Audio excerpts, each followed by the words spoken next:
le redressement administratif. Il faut dire que un des outils du redressement administratif, il y a ce qu'on appelle les évaluations, mais les évaluations selon des techniques très modernes, selon des examens qui émanent d'institutions psychologiques concernant la psychologie du travail, pour dépister les points forts et les points faibles chez les fonctionnaires. Et l'administration a recours à ces tests, que ce soit pour l'embauche ou que ce soit pour la promotion ou pour licencier des gens. Alors, ça, c'est un des outils du redressement administratif. Pour nous donner plus d'éclaircissement, nous avons avec nous Dr Sahar Chawqi, qui est spécialiste justement de développement administratif. Docteur Sahar Chawqi, bonjour et bienvenue avec nous. Bonjour à tout le monde et bonne année. Merci pareillement.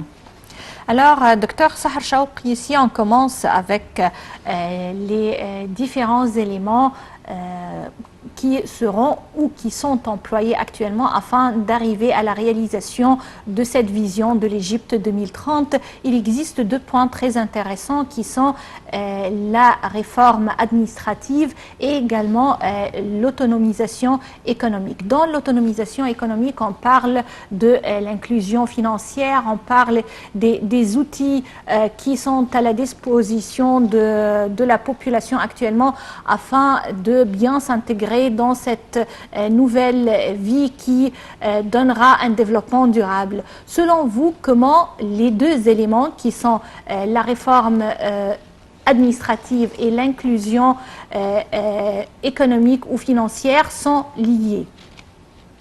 Bon, vous venez de citer un terme très important qui est l'autonomisation, et permettez-moi juste de mettre l'accent sur ce terme parce que c'est très important dans le redressement et la réforme, que ce soit économique ou administrative.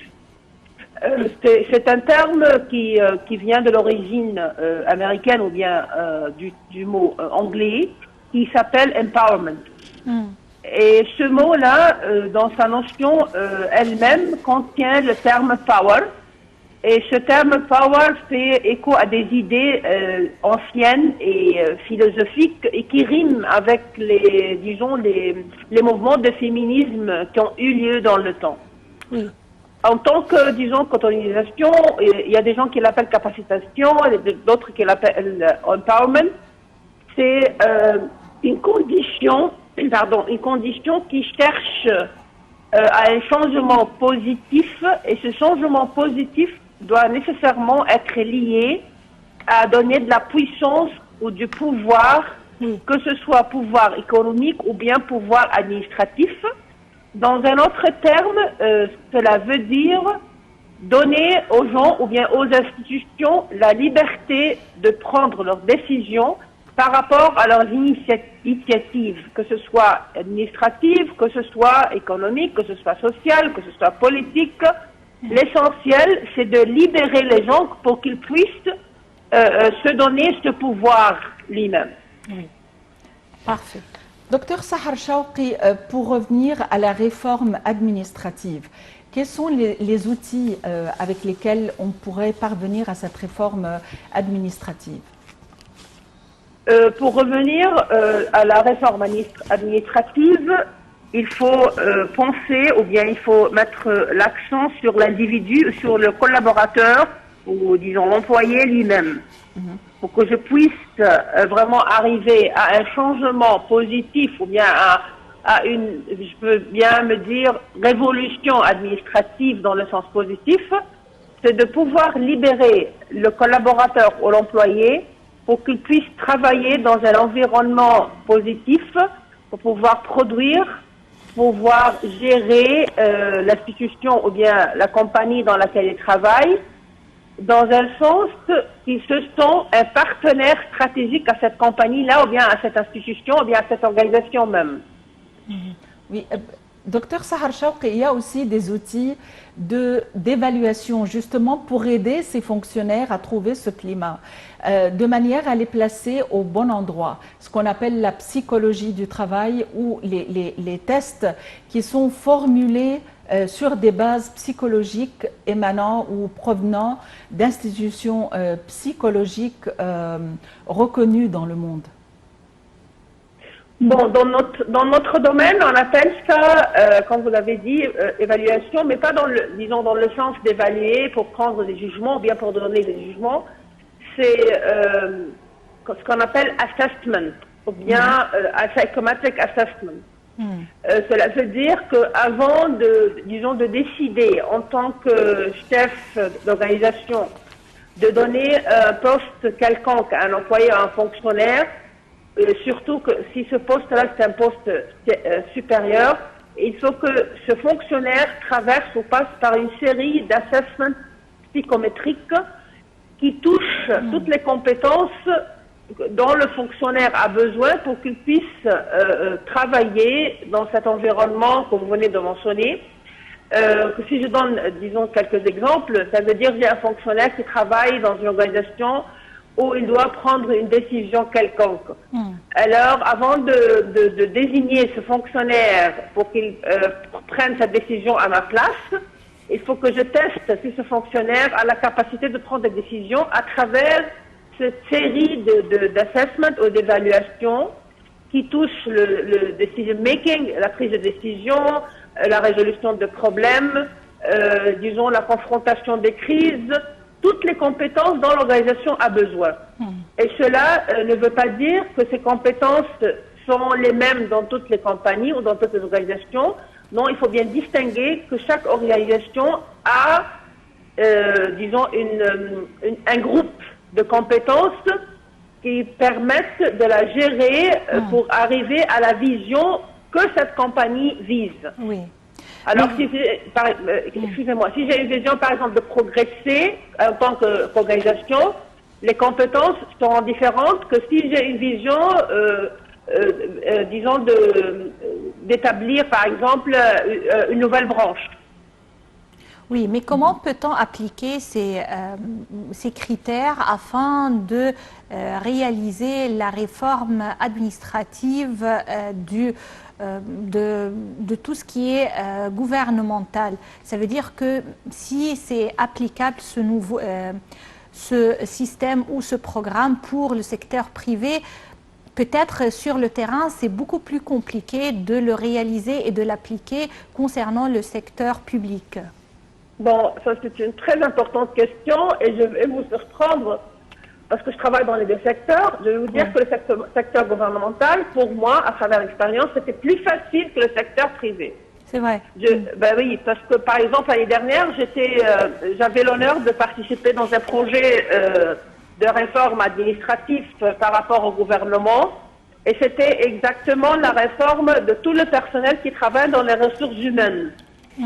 Et on avait une catégorie, disons, de plusieurs fonctionnaires de ressources humaines, de tous les ministères représentés.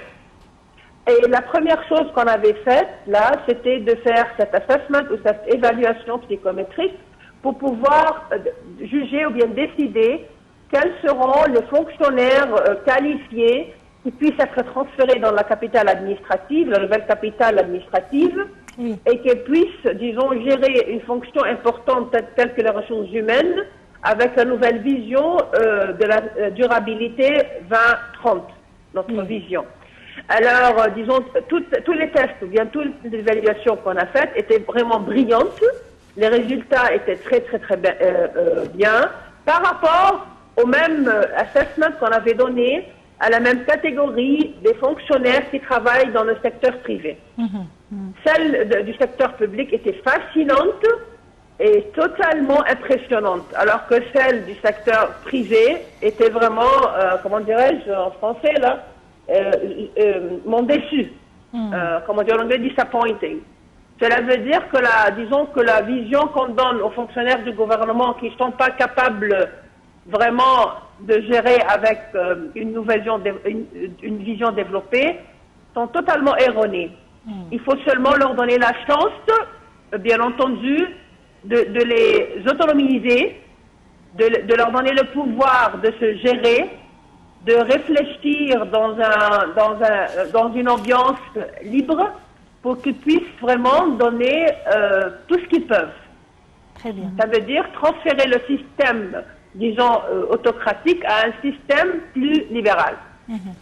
Docteur Sahar Chawqi, je vais prendre la relève et je vais continuer ce que vous êtes en train de dire, justement, dans quelle mesure ce système est appliqué et à quel est-ce qu'il est vraiment mis en exergue. Car il s'est avéré que les entretiens risquent d'être biaisés. Il y a des préjugés, il y a des expériences précédentes qui peuvent affecter justement l'alchimie entre la personne qui mène l'entretien et la personne interviewée. Donc, dans quelle mesure ce système est appliqué ici en Égypte, étant donné que ces tests sont chers? Bon, maintenant, ce ne sont pas chers comme auparavant. Parce que vous en avez beaucoup sur les sites de l'Internet et vous avez beaucoup de spécialistes qui sont bien formés à le faire. Auparavant, je me rappelle bien, on allait les acheter, disons, à l'étranger. Mais disons, de nos jours, il y a des gens, ou bien il y a des experts en Égypte qui sont bien formés à gérer ces tests pour les fonctionnaires.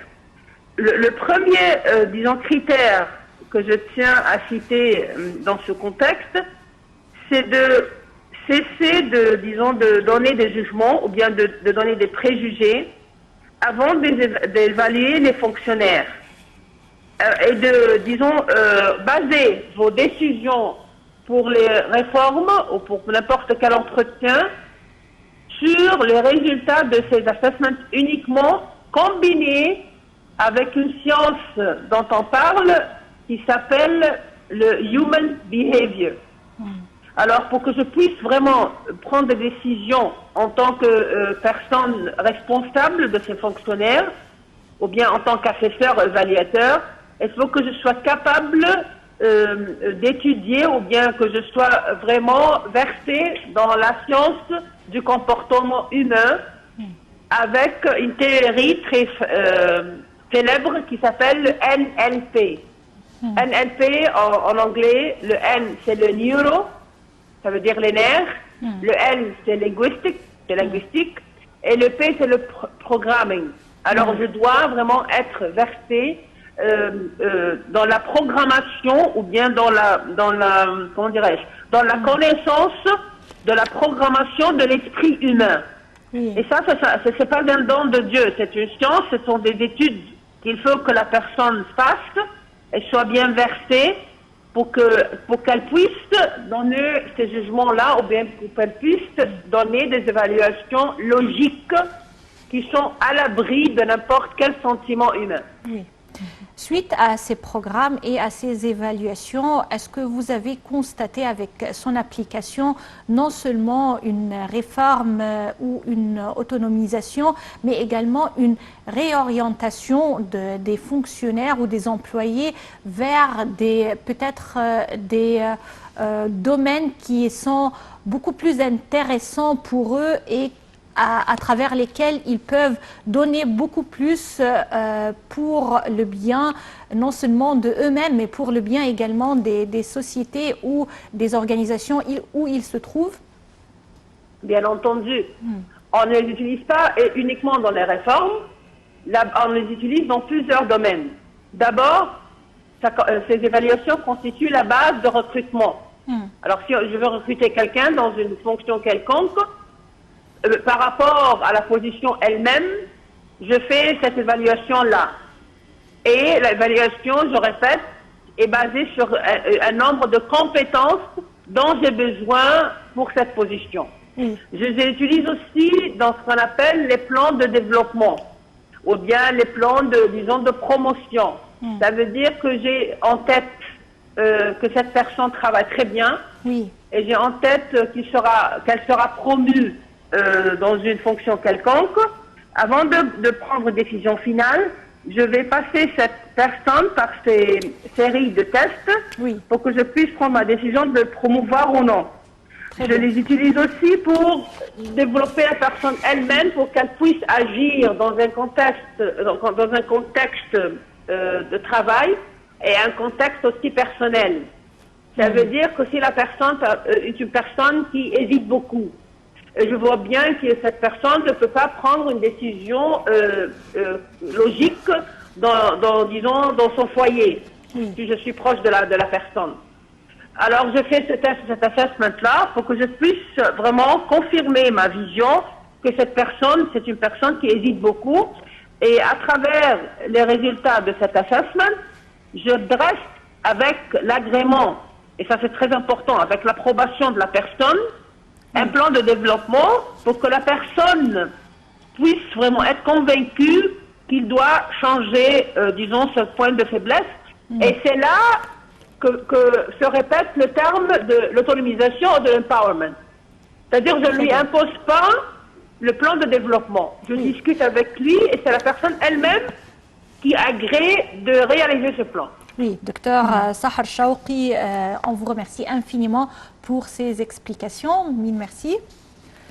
Et finalement, ces outils-là sont très importants justement pour que le jugement, enfin, on ne veut pas parler de jugement parce que on est, dans ce cas, l'idée, c'est de ne pas de dire à quelqu'un vous êtes bien ou vous n'êtes pas bien, mais de savoir comment est-ce qu'on pourrait vous aider à être meilleur, comment développer vos compétences et comment surtout vous placer au bon endroit.